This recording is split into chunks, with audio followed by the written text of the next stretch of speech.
Well, it's called it. I have one more great idea. And I want to give a shout out to Mr. Musk. I'm a big fan. I think you're a brilliant gentleman. You've done things in my life I can't even fathom.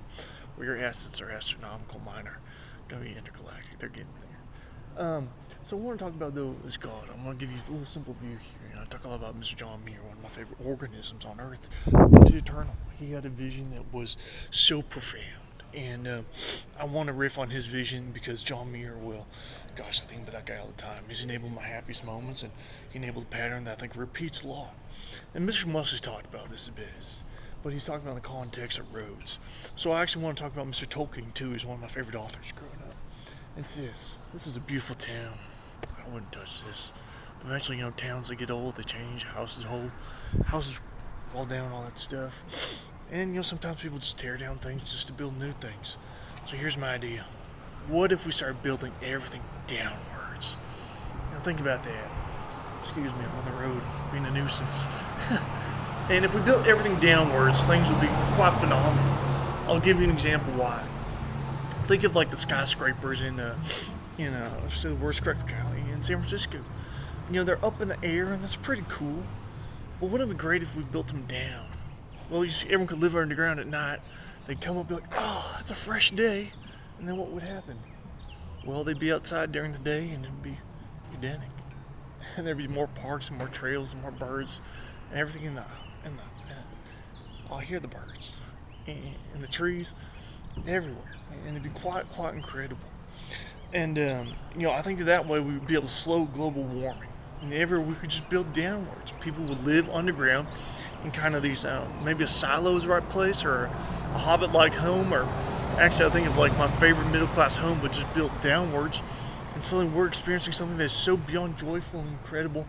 The highest technology. I want to shout out to Amazon. You guys are incredible. And I love my Amazon Alexa and all the speaker systems I enjoyed as a young kid. But put all that, everything you could ever enjoy underground. And suddenly, wow, you're down there, during the night when you're doing your homework or working on your, whatever. But during the day, you can be outdoors. You can be above. And that's more room for parkland, farmland, land, trees, animals, vegetation. Kind of a rewilding of the earth. And Mr. John Muir, he had that great vision. And I think we can probably bring it into a better alternative. We just build downwards. So, Mr. John Muir, I want to think of you. I think you're a great guy. I think building downwards is probably wise. I think the military also does this thing already. I think building downwards, we save what's above. And as God, hey sir, good morning. Every tree matters. Every human matters. That's my friend right there. He's a great guy. To help the homeless law in Seattle on the PCT. Finding a new home. But every tree matters. Every bug matters. Every plant matters. Everything matters. And to be really frank, to talk about it, what is an organism that doesn't matter amongst us? And it's unto eternal. I think is how we think of as creatures and children of God. And so this is pretty essential, I think, to think about. I think if we build things underground, then we have this notion that the highest tech we could ever imagine. We live in beyond sophisticated underground, but we are wild animals. We're always hominids. I want to talk. Oh, there's Mr. Small coming, Mr. Truck waving. I'm going, hey sir, how you doing? All right, pretty good. All right, but here's the other thing. I want to talk briefly about the French Revolution, and not the French Revolution per se, but all the historical moments leading up to that. And typically in life, I smell of smog. People think that, sometimes the best things in the world, like white bread, and that if we only consume white bread, it doesn't work out for us. Nutritionally, it's valueless. And there was a time and place in history where everyone thought, white bread, that's everything. And my personal thing, just as a human being, is that, we need to be wild. We're animals. I love being outdoors. I love running the forest. I'm coming doors to my former partner and say, hey, I feel like I could live for 1,000 years. And that was just going for a really, really nice run out during my lunch breaks.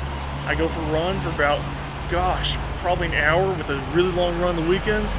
Run those ultras up in Washington. I just come home and say, I could live forever. And so, that's what inspired me.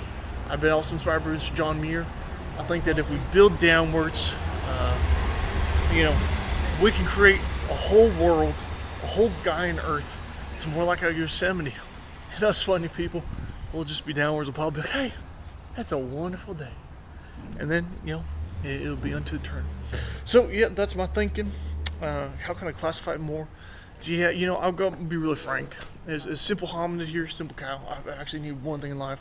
It's a really comfy mattress, good speaker system, and all the high-tech technology we enjoy. But I also need to be wild. I need to be outdoors. I need to do my run. I need to do a 50K in Iceland when it's freezing. That felt so good. I tell you, it's all synergistic.